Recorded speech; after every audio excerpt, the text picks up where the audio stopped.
Eleanor Whitcomb found her sister's wedding dress waiting on a chair, and her sister was gone. For one long moment the room did not feel real. The pale silk shimmered in the early light like a ghost. The veil lay twisted over the armrest as if it had been thrown in anger. The bed was perfectly made, too perfect, like no one had slept in it at all. Eleanor stood in the doorway with bare feet on cold floorboards, her breath trapped in her throat, her heart beating too hard for her ribs. Clarissa was supposed to be here. Clarissa was supposed to be smiling and laughing, surrounded by maids, humming with excitement, ready to marry the Duke of Ravenscraftoft. But Clarissa was not here. Eleanor crossed the room in quick steps, her hands already shaking. She checked the wardrobe first, as if her sister might be hiding inside like a child playing a cruel joke. Empty. She checked the washroom. Empty. She looked under the bed even though she knew how foolish it was. Nothing. Then she saw it on the dressing table. A letter. It lay open beside a small silver hairbrush, the ink fresh, the edges smudged, as if the writer had pressed down too hard. Eleanor reached for it with trembling fingers. Her eyes ran over the words, and her blood turned cold. "Forgive me, I cannot." That was all. No name of a lover, no promise to return, no explanation. Just 3 lines that cut their family's future apart, like scissors through ribbon. The paper slipped from Eleanor's hands. Her knees weakened, and she grabbed the table to steady herself.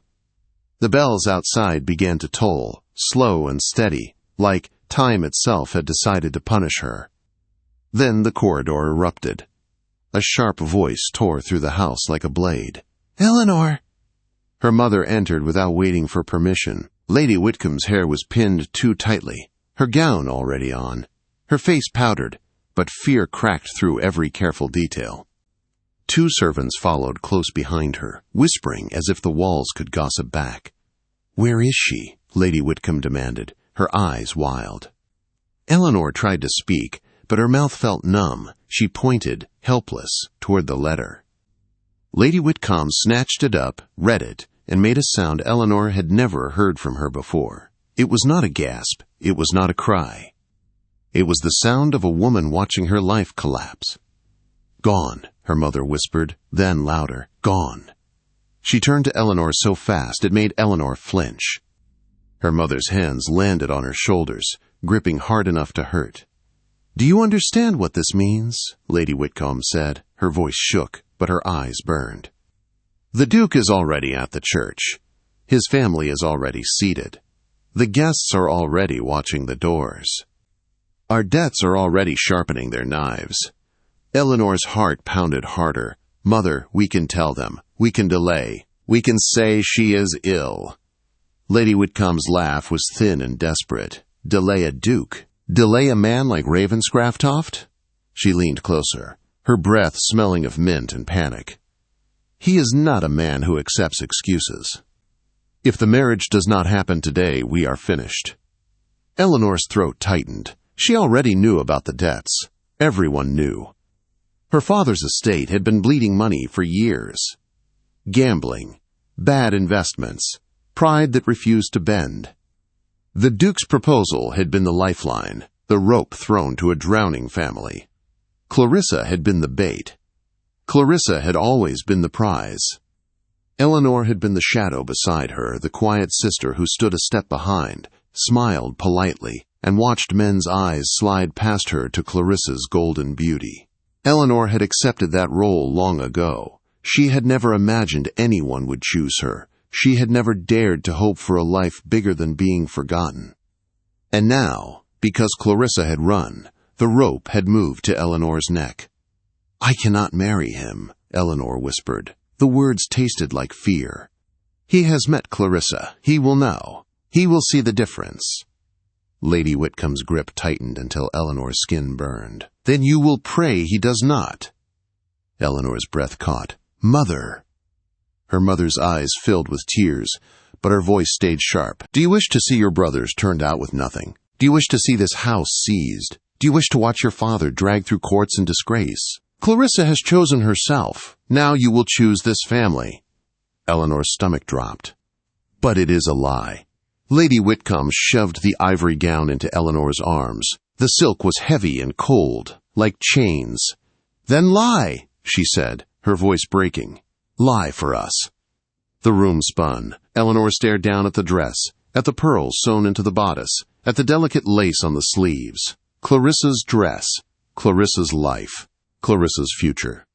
Eleanor's hands trembled. "I will be discovered," she whispered.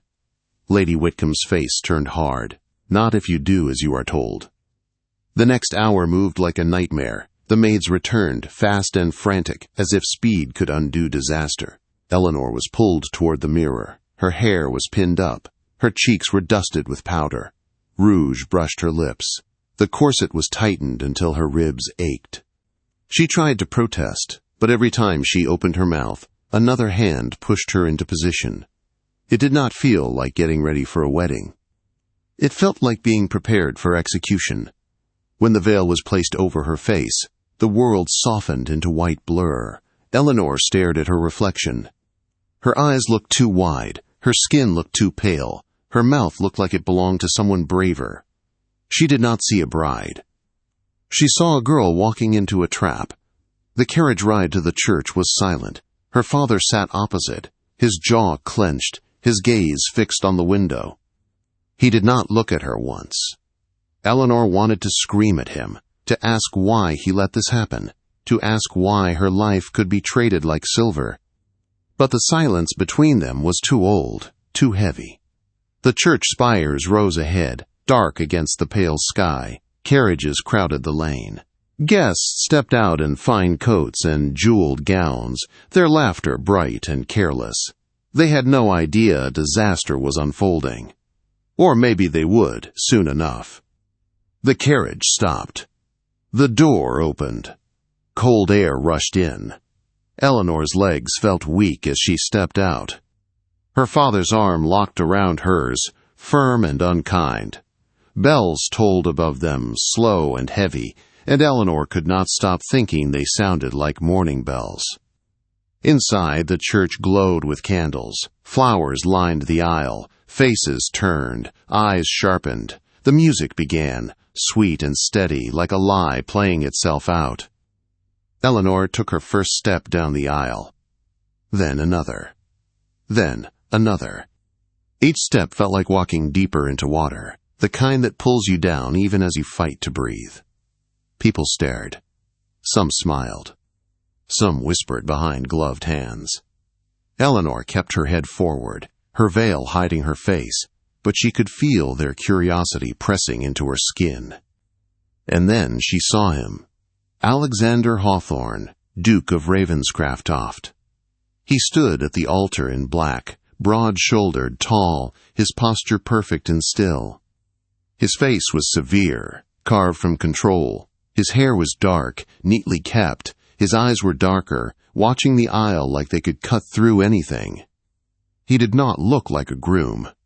He looked like a man who had come to claim something owed. Eleanor's knees nearly buckled. Her heart hammered so loud she barely heard the music. Her father guided her closer, closer, until Eleanor could feel the Duke's presence like heat.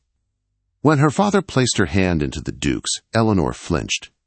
Alexander's grip was firm, warm, unyielding. For a brief second, Eleanor expected him to speak, to ask why her hand felt different, to question why her touch trembled. But he only held her hand tighter, as if to keep her from escaping. The ceremony moved forward. The priest spoke. Words floated around Eleanor like distant echoes. Eleanor repeated the vows because she was told to repeat them, because she had no choice, because her voice belonged to duty now. The ring slid onto her finger. The final words were spoken. And then the moment came that Eleanor feared more than death. The veil was lifted. Light hit her face. Air hit her skin. And Alexander's gaze locked onto hers. Eleanor braced herself for fury, for shock, for instant recognition. But what she saw in his eyes was worse. Silence. Not empty silence. A sharp, measuring silence, like a man studying a painting he believes to be fake. His gaze moved over her face slowly, not with admiration, not with warmth, but with steady attention. Eleanor's chest tightened. She could not breathe. Then, so softly only she could hear, he said, "You are not what I expected." The words cut deep. Eleanor felt them in her bones. Did he know? Had he already seen through the veil and the gown and the trick?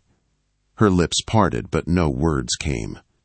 Her mind was screaming, but her face stayed still because she had trained herself her whole life to stay small. Alexander's eyes did not leave hers. He bowed his head slightly and brushed his lips over her hand, a gesture so proper it looked romantic to anyone watching. But Eleanor felt the warning hidden inside it. The bells rang again. Guests turned and smiled. Flowers were tossed like blessings. And Eleanor stood beside her new husband, a duke with storm eyes, wearing her sister's place like stolen jewels. When they stepped out of the church, the crowd cheered, but Eleanor only heard the pounding of her heart. The carriage waited to take them away. Once inside, Eleanor sat across from Alexander, her hands clasped in her lap, her body stiff as wood. He did not speak. He only watched. The wheels rattled over cobblestones, and Eleanor stared at the floor, fighting not to shake. She had thought the worst part would be walking down the aisle. She was wrong. The worst part was sitting across from a man who might already know she was a lie, and not knowing when he would decide to break her. The manor rose out of the moors at dusk, a fortress of stone and shadow perched above the sea, Ravenscraftoft. Its towers cut into the sky like dark fingers. Crows circled the rooftops. Torches burned along the walls, flickering in the mist. Eleanor felt the cold sink into her skin. This was not a home. This was a place built to keep secrets inside. The gates opened with a groan. The carriage rolled through. And Eleanor realized something with sudden, terrifying clarity. Clarissa had run away from a wedding. Eleanor had walked into one. But now she was trapped inside a duke's world, and the duke was beginning to look at her like a man who hunts. As the carriage stopped at the steps and servants lined up to greet them, Eleanor's fingers tightened around her skirts. Because she did not just fear discovery anymore. She feared what might happen if Alexander Hawthorne decided he wanted the truth. And she feared something else, too, something that made her heart beat even faster. That when he looked at her like that, like he was searching for something real inside her, a small part of her wanted to be found. Eleanor barely slept that first night at Ravenscraftoft. The wind howled around the stone walls like it was trying to get inside. The sea below roared in the dark, angry and endless. The bed was enormous, dressed in heavy linen and velvet, but Eleanor lay stiff beneath the covers, as if she might be punished for moving. She kept hearing his voice in her mind. "You are not what I expected." It did not sound like a compliment. It sounded like a threat spoken softly. When morning came, it did not bring comfort. Pale light seeped through tall windows, turning the room gray and cold. Anna, the young maid with kind eyes, helped Eleanor dress in a simple gown, but even simple cloth felt wrong on her skin. Nothing about this life fit her. "You must eat something, Duchess," Anna whispered as she fastened the last button. The word Duchess still made Eleanor's stomach twist. She looked at her own reflection, at the pearls in her hair, at the fine fabric, at her face that had never been called radiant. She looked like someone playing a part in a play too grand for her. "I will try," Eleanor said, though she doubted she could swallow even water. Downstairs, the breakfast room was as large as her father's entire drawing room. Sunlight tried to enter through tall windows but seemed to get lost in the heavy curtains and dark wood. The long table was set with silver, porcelain, and food arranged like art. Warm bread, butter, jam, soft eggs, fruit. But Eleanor's throat tightened the moment she saw Alexander already seated at the head. He did not rise when she entered. He only looked up. His gaze moved over her the way it had in the church, slow, calm, sharp. Eleanor lowered her eyes and curtsied. "Good morning, Your Grace." "Good morning," he replied. His voice was polite. That was what made it worse. Polite was not warm. Polite was what a man used when he did not trust you. Eleanor took the seat placed for her along the side of the table. A servant poured tea. Another offered her food. Eleanor reached for a piece of bread because she knew she must appear normal, but her fingers shook slightly. Alexander noticed. His eyes flicked down, then back to her face. Eleanor's cheeks warmed with shame. She forced her hands to steady. They ate in silence for several minutes. The only sounds were the clink of silver and the faint crackle of the fire. Eleanor could feel Alexander's presence like a weight. Every swallow felt loud. Every breath felt watched. Finally, he spoke. "How are you finding Ravenscraftoft?" he asked. Eleanor swallowed carefully. "It is impressive." His gaze did not soften. "It is not a place meant for delicate people." Eleanor's grip tightened on her teacup. "Then it is fortunate I am not delicate." The words left her before she could stop them. Silence snapped across the table like a whip. Eleanor regretted it instantly. Clarissa would have laughed sweetly. Clarissa would have fluttered her lashes and said something playful. Eleanor had spoken like herself. Alexander studied her for a long moment, then said, "You have more spine than I was told to expect." Eleanor's pulse jumped. "I am only trying to do my duty." "Duty," he repeated, as if tasting the word. "Yes, that is what this marriage is built on." The way he said it sounded like he did not believe in duty, or perhaps he believed in it too well, like it had ruined him before. The day moved forward with servants, introductions, and rules spoken in quiet voices. The housekeeper, Mrs. Mallory, was an older woman with a tight mouth and eyes that missed nothing. She walked Eleanor through the manor as though Eleanor were a guest, not the lady of the house. "The Duke prefers things orderly," Mrs. Mallory said, her tone stiff. "Breakfast at 8, supper at 7. Visitors must be announced. No changes without approval." Without approval. Eleanor felt the words settle heavy in her chest. Even as Duchess, she was not truly in control here. When they passed the portrait gallery, Eleanor's steps slowed. Rows of painted faces lined the walls, men and women dressed in old finery, their expressions stern, proud, cold. They looked like people who never forgave. At the end of the hall, a portrait of a young woman caught Eleanor's eye.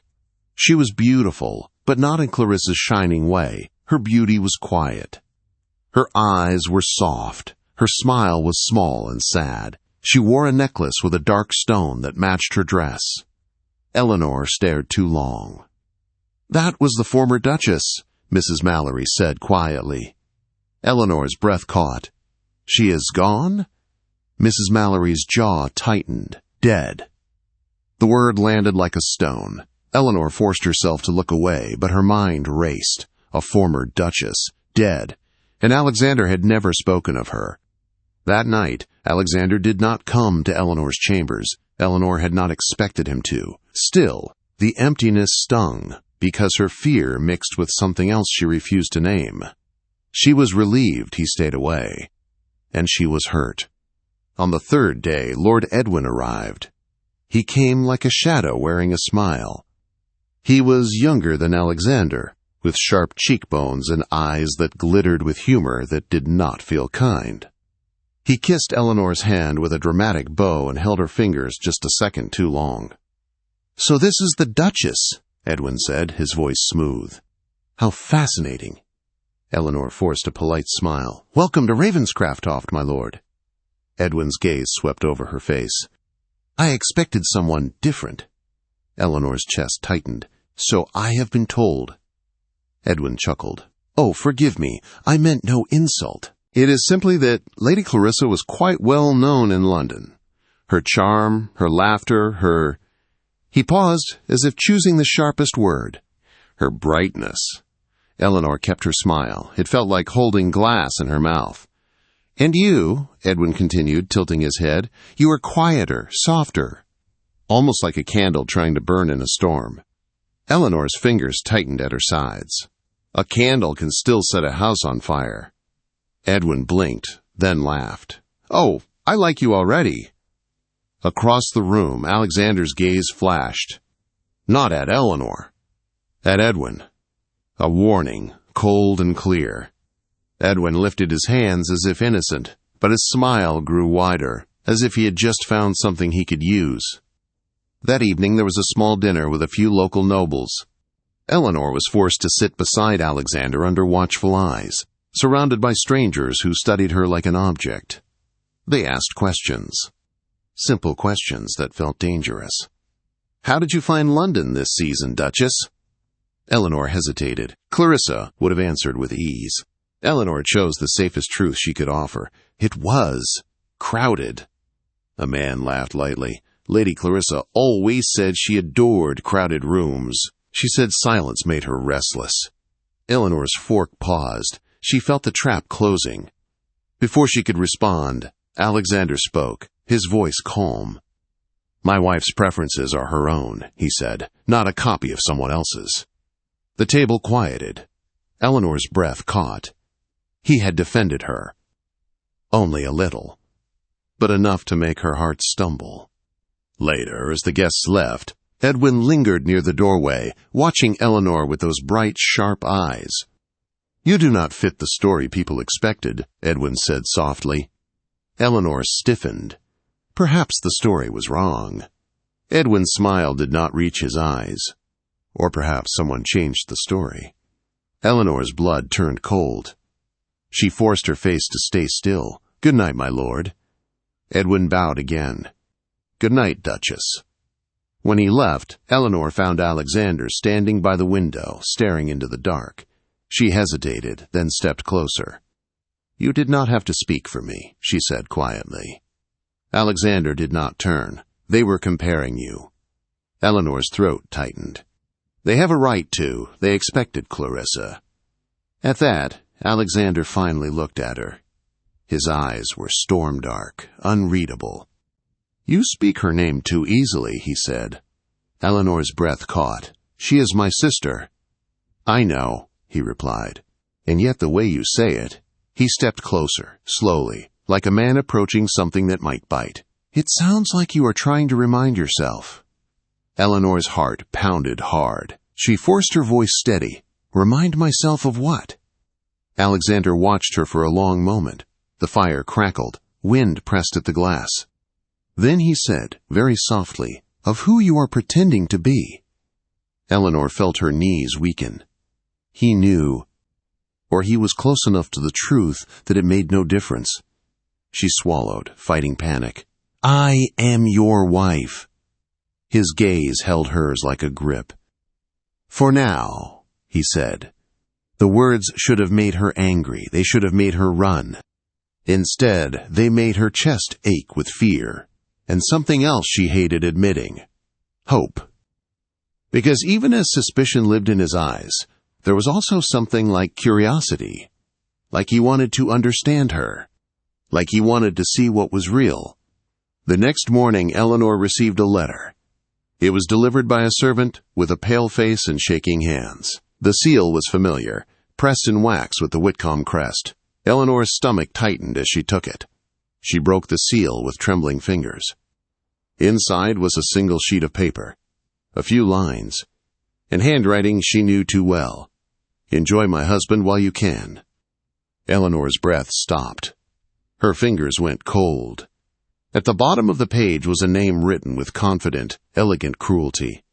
Clarissa. Eleanor read it again, hoping the words would change. They did not. The room swayed. She grabbed the edge of the table to keep herself upright. Clarissa knew where she was. Clarissa knew Eleanor had taken her place. And Clarissa was not apologizing. Clarissa was threatening. Behind her, the manor felt colder than ever. The portraits on the walls seemed to watch her. The sea roared like it was laughing. The bells in her memory rang again, not for a wedding, but for a warning. Eleanor pressed the letter to her chest, her heart hammering so hard it hurt. Because now the lie was not only between Eleanor and the Duke. Now Clarissa had returned to the story, and Eleanor did not know what would destroy her first: the Duke's suspicion, or her sister's revenge. Clarissa arrived at Ravenscraftoft the very next afternoon, as if she had been invited. The sky was low and gray, the sea crashing hard against the cliffs, and the manor gates groaned open to let her carriage pass. Eleanor stood at the top of the front steps with her hands clenched beneath her cloak, trying to breathe like a woman who belonged there. Alexander stood beside her, silent. When the carriage door opened, Clarissa stepped out with the ease of a queen stepping onto her throne. Her golden hair was pinned perfectly. Her traveling cloak was trimmed with fur. Her face carried no shame, no fear, no regret. Only a smooth smile that looked sweet until you saw her eyes. "Dear sister," Clarissa said warmly, as if they had parted on friendly terms, "you look tired." Eleanor's chest tightened. "You should not be here." Clarissa's smile widened. "And yet, here I am." She turned to Alexander, lowering into a perfect curtsy. "Your Grace, I do hope you will forgive me for the trouble caused by my sudden departure." Alexander did not move. His gaze was cold enough to freeze breath. "Trouble," he repeated. Clarissa lifted her eyes, soft and innocent. "I was afraid. It was all so sudden." "A duchess must be prepared, must she not?" Eleanor felt her nails dig into her palm. Clarissa was not afraid. Clarissa had chosen to run, leaving Eleanor to drown. Alexander's voice was steady. "You fled." Clarissa gave a small, delicate shrug. "I did what I had to, but I have come back to make things right." Eleanor's heart dropped. Make things right was not an apology. It was a claim. Inside, the manor felt even colder with Clarissa's presence. Servants watched from corners, eyes wide, whispers rising like smoke. Clarissa moved through the halls like she belonged, greeting the housekeeper, admiring the portraits, laughing softly as if she were amused by everything. At supper, Clarissa sat across from Eleanor, her smile never fading. "So," she said lightly, cutting her meat with perfect grace, "how is it being me?" Eleanor's throat tightened. "I am not you." Clarissa's eyes glittered. "No, you are not." She glanced toward Alexander with a look that was meant to be charming. "But you are wearing what should have been mine." Alexander's fork paused. The room went still. Eleanor felt the moment balancing on the edge of a knife. Clarissa leaned forward just slightly. "Surely, Your Grace, you do not wish to remain bound to an arrangement built on lies." Eleanor's breath caught. Her secret sat between them like a bomb. Alexander set his fork down slowly. "You speak of lies as if you are innocent." Clarissa's lips curved. "I speak of truth." Alexander's gaze sharpened. "Truth is not what you came for." Clarissa's smile flickered for the first time, but she recovered quickly. "I came for what is mine." The words hit Eleanor like a slap. Her face burned, not only with fear, but humiliation. Clarissa was trying to steal back the life she had thrown away, and she was doing it in front of everyone like Eleanor was nothing. That night, Eleanor could not bear the manor's walls. She walked out into the cold gardens, clutching her cloak as wind whipped her hair loose. The sky was dark, the path damp beneath her shoes. Somewhere behind her, light spilled from the manor windows, but it felt like a world she did not belong to. A soft footstep sounded behind her. "Alexander." "Do not go too far," he said, voice low. Eleanor turned, tears burning her eyes. "Why did you let her come here?" His jaw tightened. "I did not invite her." Quote, "Then send her away," Eleanor pleaded, her voice cracking. "Tell her she cannot take this from me." Alexander's eyes locked on hers. "From you?" Eleanor's breath stuttered. The words had slipped out too raw, too honest. She swallowed hard. "It is not mine. It never was." "I know that." Her voice broke. "But I tried. I tried to be what you needed. I tried to hold this house together. I tried to stand beside you while everyone watched me like I was pretending." Alexander stepped closer. His voice softened. "You were pretending?" Eleanor flinched. Then he added, "At first."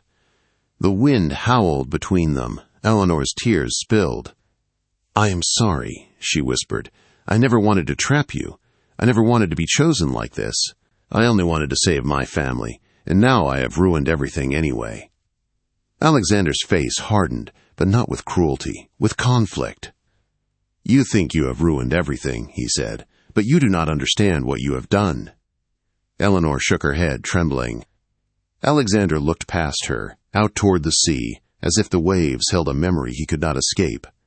"I married for duty because duty is safer than love," he said quietly. "I married because I believed a duchess should be polished, obedient, predictable."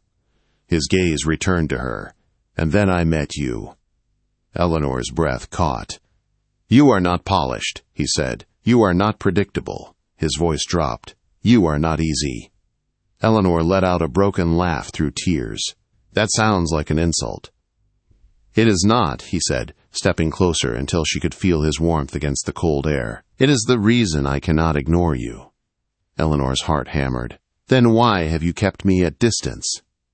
Alexander's eyes darkened with pain. "Because trusting you means I must admit I want you, and wanting you means I can be hurt again." Eleanor stared at him. "Hurt again?" His jaw clenched. "My first wife was not taken by illness." His voice was low, bitter. "She was taken by betrayal. She used my name, my title, my home. Then she left with another man and a pocket full of my secrets. The scandal nearly destroyed this house." Eleanor's chest ached. She had seen the portrait. She had not known the truth. "I swore never to be fooled again," Alexander said. "Then you arrived wearing someone else's veil." He exhaled hard. "And still, every day, I looked at you and felt something I did not want to feel." Eleanor's voice shook. "What?" Alexander's gaze held hers, fierce and honest. "Respect." The word hit her like sunlight after years of dark. "And more," he added, quieter. Eleanor's breath trembled. "Then choose." Alexander's eyes narrowed. "Choose what?" Eleanor stepped closer, shaking but steady. "Choose the truth. Choose who you want beside you." A long silence. Then Alexander turned back toward the manor with decision in his posture. "Then we end this tonight." The grand drawing room filled quickly. Servants hovered. Mrs. Mallory stood stiff. Edwin had returned as well, drawn by gossip like a hungry crow. Clarissa sat gracefully on the sofa, smiling as if victory was already hers. Alexander entered with Eleanor at his side. The room hushed. Clarissa's smile brightened. "Your Grace," she said sweetly, "have you come to correct this mistake?" Alexander's voice was cold. "Yes." Clarissa leaned forward, pleased. "Finally." Alexander's gaze cut through her. "The mistake was ever believing you were worthy of this house." Clarissa froze. Edwin shifted, startled. Alexander lifted his chin. "You fled the morning of your wedding. You abandoned your vows before they began. You left your family to collapse." His eyes turned to Eleanor for a moment, and something softened there. "She stepped into the fire you ran from." Clarissa's smile cracked. She lied. "She saved them," Alexander said, "and she did not do it with charm. She did it with courage." Clarissa rose quickly, anger flashing. "And what of me? What of what was promised?" Quote, "What was promised died the moment you ran," Alexander replied. "You will leave Ravenscraftoft tonight." Clarissa's eyes widened. "You cannot dismiss me." "I can," Alexander said, "and I will. If you refuse, I will ensure every door in London closes to you." Edwin stepped forward, voice oily. "Now, cousin, surely you must consider scandal." Alexander's gaze snapped to him. "And you will leave as well. You have fed on this household long enough." Edwin's face tightened. "You would cast me out?" Quote, "I would rather be alone than surrounded by snakes," Alexander said. Clarissa's anger turned sharp and desperate. She looked at Eleanor, eyes full of poison. "He will tire of you. He will see you are nothing, a plain shadow wearing stolen jewels." Eleanor's knees trembled. Then Alexander's hand closed around hers. He turned to the room, his voice steady, loud enough for every ear. "This is my wife," he said, "not because she was expected, but because she is needed." Eleanor's breath caught. "And because," Alexander continued, his gaze dropping to her, "I choose her." The room went still. Clarissa stared like she had been struck. Edwin's mouth opened, then closed. Eleanor's vision blurred with tears. Alexander faced Clarissa again. "Leave." Clarissa's face twisted, but she knew she had lost. She swept from the room with her head high, but her steps were sharp, furious. Edwin followed, pale with rage. When the doors closed, the manor felt quieter, like it had exhaled. Eleanor stood trembling, not from fear now, but from the weight of what had just happened. Alexander turned to her, his voice softened. "You are not the Duchess I expected." Eleanor swallowed. "I know."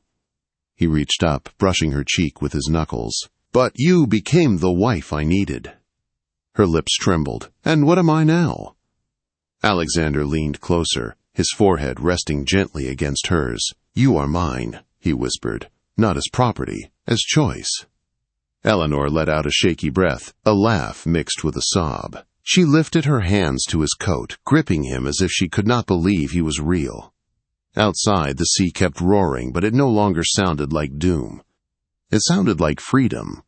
And as Alexander held her in the quiet that followed, Eleanor understood something she had never understood before. She had not stolen a life. She had built one. Not with lies, but with truth found in the middle of the storm. And for the first time since the bells tolled that morning, Eleanor felt like the sound did not mean an ending. It meant a beginning.